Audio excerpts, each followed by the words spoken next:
Hello everyone, मेरा नाम रितेश चौहान और मैं आप सभी का स्वागत करता हूं आज के खूबसूरत से वीडियो में जहां हम लोग पढ़ने वाले हैं केमिकल बॉन्डिंग।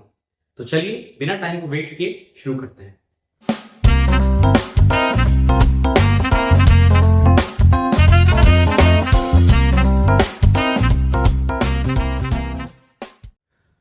तो जैसा कि आपको दिख रहा है हमारा जो टॉपिक है वो है केमिकल बॉन्ड। तो सबसे पहले हम बात करेंगे इस टर्म बॉन्ड के बारे में कि बॉन्ड क्या होता है। तो अगर मैं कहूं in a very simple language that what is bond, तो आप कह सकते हो bond is like a force of attraction.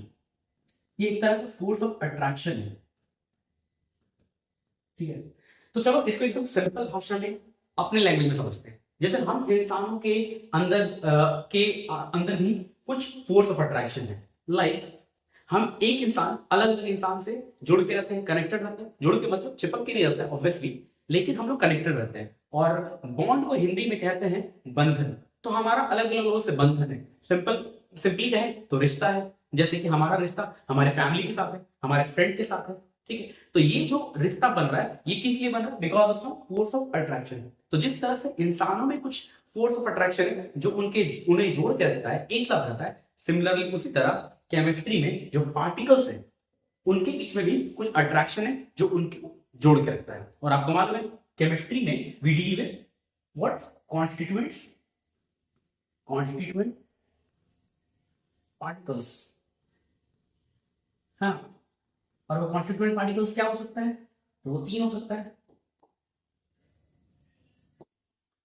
Like it may be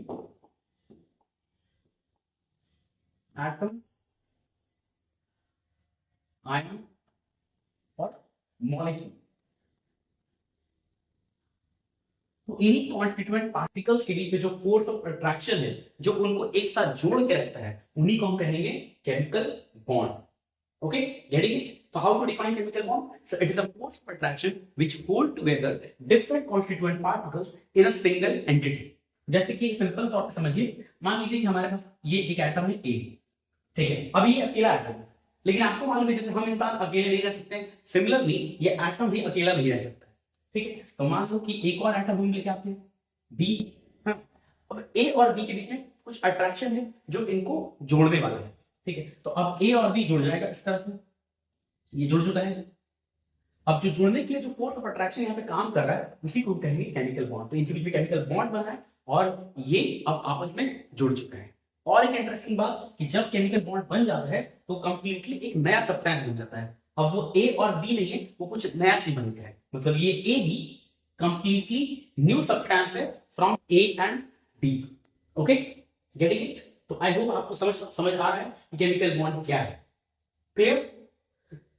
चलिए अब आगे बात करते हैं। हम लोग चलते हैं नेक्स्ट टॉपिक की तरफ जिसमें हम बात करने वाले हैं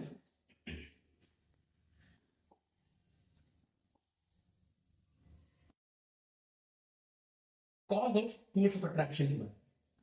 मतलब क्या कारण है इस केमिकल बॉन्ड के बनने का? केमिकल बॉन्ड बनते क्यों, उनका कारण क्या है? तो अगर मैं सिंपल लैंग्वेज में कहूं, एकदम लेमन लैंग्वेज में, तो हम कह सकते हैं the chemical bond forms because of stability. Very simple answer, stability. To attain stability. तो ये जो भी पार्टिकल है वो क्या चाहते हैं?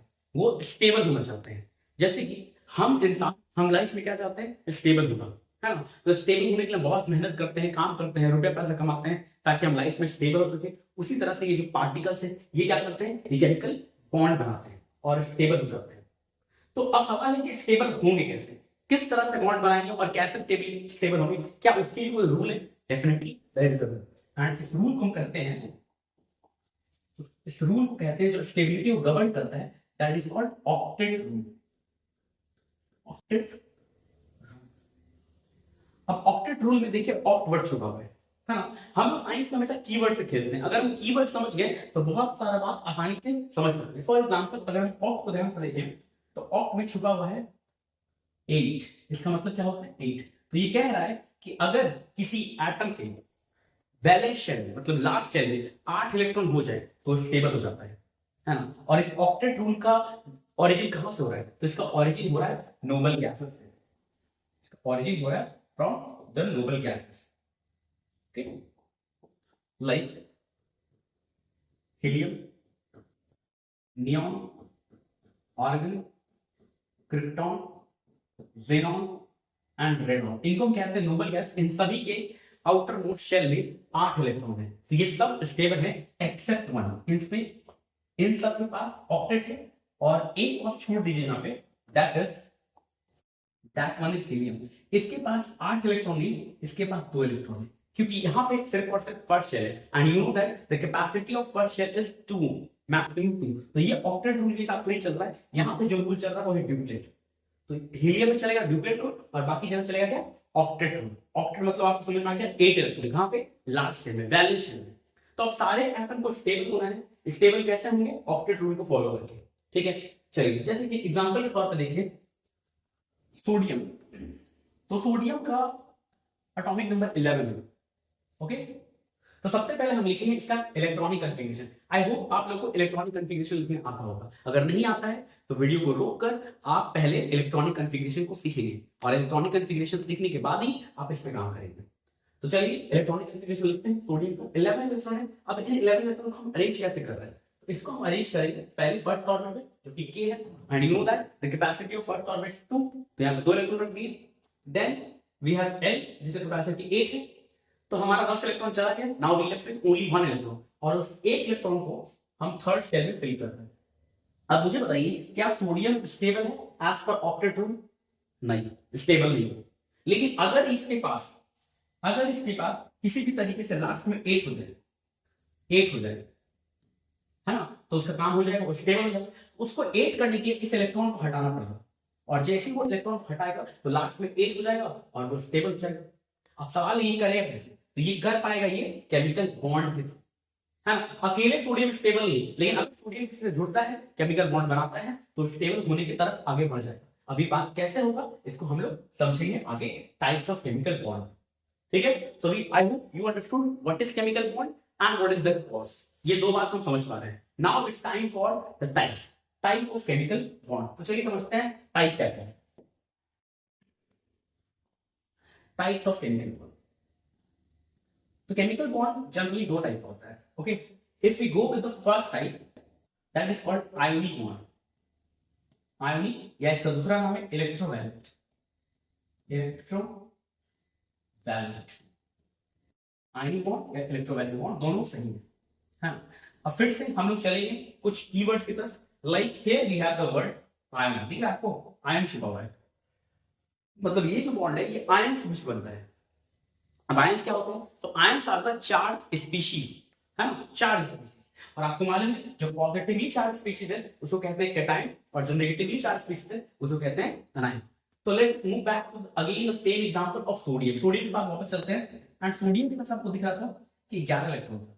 अगर सोडियम किसी तरीके से एक इलेक्ट्रॉन लूज कर दे, ये इलेक्ट्रॉन बाहर निकल दे, तो क्या बन जाएगा वो Na+, और ये Na+ अब स्टेबल है क्योंकि उसके पास 8 इलेक्ट्रॉन है।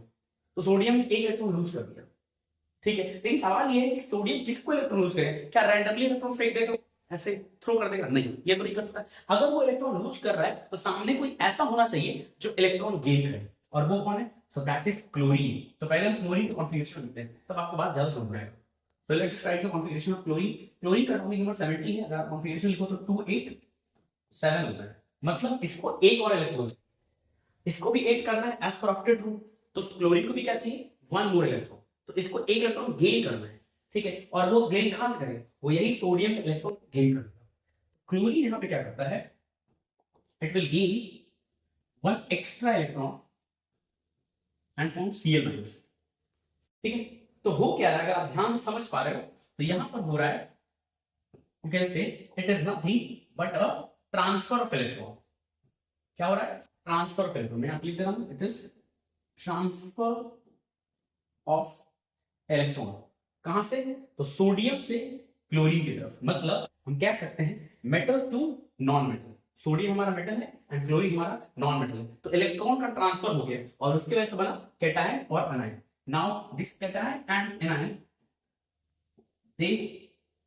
they are together, they are held together by a force of attraction, and that force of attraction, you know that is called chemical bond. आप तो जानते ही हो chemical bond क्या है, जो constituent particles को एक साथ रखे। तो यहाँ हमारा पार्टिकल कैटायन और एनायन है, इनको होल्ड करके रख रहा है। अब ये कौन सा बॉन्ड है, तो इसको हम कहेंगे आयोनिक बॉन्ड। क्यों? क्योंकि ये आयन को होल्ड कर रहा है। सो दिस Na+ को हम क्या कहेंगे, ये हमारा कैटायन है, cation positively charge, and this one is anion negatively charge. और इनके बीच में जो फोर्स ऑफ अट्रैक्शन है वो है पॉजिटिव और नेगेटिव। तो पॉजिटिव और नेगेटिव के बीच जो फोर्स ऑफ अट्रैक्शन होता है that is electrostatic in nature. तो ये हमारा इलेक्ट्रोस्टैटिक फोर्स ऑफ अट्रैक्शन है जो इनको एक साथ रखता है। तो आई होप आपको आयनिक बॉन्ड समझ में आ रहा है। हाँ, अब आपको पता करना है इसका वैलेंस, जिसको हम कहेंगे electrovalence. So what is electrovalency in this case? Electrovalency का मतलब कितना इलेक्ट्रॉन का ट्रांसफर हुआ। तो सोडियम ने 1 इलेक्ट्रॉन का ट्रांसफर किया है क्लोरीन को, तो electrovalency is 1। Okay, this much is clear. I hope you got all the point. तो हमने फर्स्ट टाइप डिस्कस कर लिया है, दैट इज आयोनिक और electrovalent bond. Let's move to the second type. हाँ, सेकंड टाइप की तरफ चलते हैं।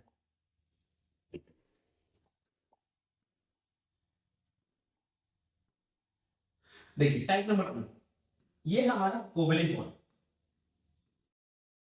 कोवेलेंट, अब ये क्या होता है? तो यहाँ पे कुछ फोर्स ऑफ अट्रैक्शन होगा डेफिनेटली, बट ये फोर्स ऑफ अट्रैक्शन किसी अलग रीजन की वजह से आने वाला है। जैसे कि पिछले केस में हमने देखा वहां पे ऑपोजिट चार्ज की वजह से आता है। यहाँ पे क्या होता है, तो हम एग्जांपल लेके समझते हैं। तो समझ लीजिए, मान लीजिए कि आपके पास है hydrogen, and you know that hydrogen के पास तो एक ही इलेक्ट्रॉन है ना। इसको मैं ऐसे दिखा रहा हूँ, हाइड्रोजन के पास एक इलेक्ट्रॉन। अब हाइड्रोजन क्या ये इलेक्ट्रॉन लूज कर सकता है? नहीं, हाइड्रोजन को ऑक्टेट करना है। लेकिन प्रॉब्लम ये है इसके पास फर्स्ट शेल है, और फर्स्ट शेल कैपेसिटी 2 है, केक कैपेसिटी 2 है। तो ये 8 नहीं कर पाएगा, ये 2 करेगा, मतलब ये डुप्लेट रूल को फॉलो करेगा, लाइक हीलियम। ठीक है, अब कोई होना चाहिए जो इसको इलेक्ट्रॉन दे। तो मान लो सामने से आ गया एक और हाइड्रोजन, एक और हाइड्रोजन। अब प्रॉब्लम क्या है कि दोनों हाइड्रोजन इसी सिचुएशन में है कि दोनों इलेक्ट्रॉन गेन कर ले, लेकिन कोई इलेक्ट्रॉन डोनेट नहीं करना चाहता है, लेकिन दोनों को तो स्टेबल होना है। तो क्या इनके पास कोई और रास्ता है डोनेट और गेन के अलावा? या there is one more way, and it is called sharing, mutual sharing. कैसे होगा? देखिए, ये हाइड्रोजन इस तरह से दोनों इलेक्ट्रॉन को मान लेगा कि अपना है, और ये हाइड्रोजन इन दोनों को मान लेगा अपना है। यहां पर क्या हुआ है, दोनों हाइड्रोजन के बीच में दोनों इलेक्ट्रॉन का शेयरिंग हो गया, म्यूचुअल शेयरिंग। अभी आप सोच रहे हैं म्यूचुअल शेयरिंग क्या है? तो आप याद करो, बचपन में क्या करते थे आप लोग? Tiffin box, lunch box share करते थे अपने फ्रेंड्स के साथ। मतलब आप जो आपका जो टिफिन बॉक्स है, लंच बॉक्स है, अपने फ्रेंड के साथ खाते थे, उसका वाला आप खाते थे, तो दोनों मिल बांट के खा लेते थे। दैट यहाँ तो वही चीज है, दोनों का एक एक इलेक्ट्रॉन दोनों मिल बांट के रख लिया। क्यों? ताकि दोनों ही स्टेबल हो जाए। दोनों के पास 2 इलेक्ट्रॉन, क्या दोनों ही स्टेबल हो। So this is as per octet rule. यहाँ पे ऑक्टेट काम नहीं कर रहा है, ड्यूप्लेट काम। लेकिन हुआ क्या है, हम कह सकते हैं यहाँ पे हुआ म्यूचुअल शेयरिंग। म्यूचुअल शेयरिंग, जैसे वहां क्या होता है, transfer of electron. Here we have mutual sharing. Okay, getting? या ये जो स्ट्रक्चर बनाया है इसको हम कहते हैं लुईस डॉट स्ट्रक्चर। आपसे एग्जाम में पूछ सकता है कि लुईस डॉट स्ट्रक्चर ड्रॉ कीजिए, तो ये हाइड्रोजन मॉलिक्यूल का लुईस डॉट स्ट्रक्चर। इसके अलावा एक और स्ट्रक्चर हम बना सकते हैं सिंप्लीफाइड वर्जन में, जिसको हम कहते हैं bond line structure. Okay, so this is bond line structure. Hydrogen hydrogen एक सिंगल बॉन्ड, एक single covalent bond. Okay, similarly आप और भी मॉलिक्यूल को दिखा सकते हैं। जैसे मान लो अगर हम ऑक्सीजन का दिखाना चाहते हैं, एक और एग्जांपल मैं आपके लिए ड्रॉ कर देना। ऑक्सीजन का दिखाना चाहते हैं, तो ऑक्सीजन के पास 6 इलेक्ट्रॉन है। सामने एक और ऑक्सीजन आ गया, इसके पास भी 6 इलेक्ट्रॉन है। अब इसको 2 और इलेक्ट्रॉन चाहिए, ऑक्सीजन को 2 और इलेक्ट्रॉन चाहिए। कैसे करेंगे? ऐसे करेंगे, ये हो गया स्टार्ट और ये हो गया start. This is Lewis dot structure of O2 molecule. और अगर हमें बॉन्ड लाइन स्ट्रक्चर बनाना है फिर हम ऐसा करेंगे। ठीक है, तो ये रहा हमारा कोवेलेंट बॉन्ड। अगर हम इन दोनों में डिफरेंस समझे, आयनिक बॉन्ड और कोवेलेंट बॉन्ड में, तो आयनिक बॉन्ड में हो रहा है ट्रांसफर ऑफ इलेक्ट्रॉन, और कोवेलेंट बॉन्ड में क्या हो रहा है, म्यूचुअल शेयरिंग ऑफ इलेक्ट्रॉन। एक और बात, आयनिक बॉन्ड आपने देखा मेटल और नॉन मेटल बीच बनता है, कैटायन और एनायन। यहां पर ध्यान दो तो दोनों ही नॉन मेटल, दोनों ही नॉन मेटल। ये भी तरीका है कोवेलेंट बॉन्ड को पहचानने का। इस तरह से हम दोनों में डिफरेंशिएशन कर सकते हैं। एक और टर्म यहाँ पे बताना चाहिए, दैट इज कोवैलेंसी। वहां हमने क्या देखा, इलेक्ट्रोवैलेंसी, यहाँ पे देख रहे हैं कोवैलेंसी। तो आपसे पूछेगा हाइड्रोजन का कोवैलेंसी कितना है, तो होगा 1। क्यों? क्योंकि इसने एक इलेक्ट्रॉन को शेयर किया है, इसने एक इलेक्ट्रॉन कंट्रीब्यूट किया शेयरिंग में। ऑक्सीजन का कोवैलेंसी 2 है, क्योंकि वो 2 इलेक्ट्रॉन कंट्रीब्यूट कर रहा है शेयरिंग में। So this is how we have to understand the types of bond. मुझे पूरा उम्मीद है कि आपको ये टॉपिक समझ में आया था। तो आज का जो क्लास था वो थोड़ा सा छोटा था और हमने एक बहुत छोटे से टॉपिक को और इसमें यहाँ पे कवर किया है। आई होप आपको आज का क्लास बहुत पसंद आया होगा।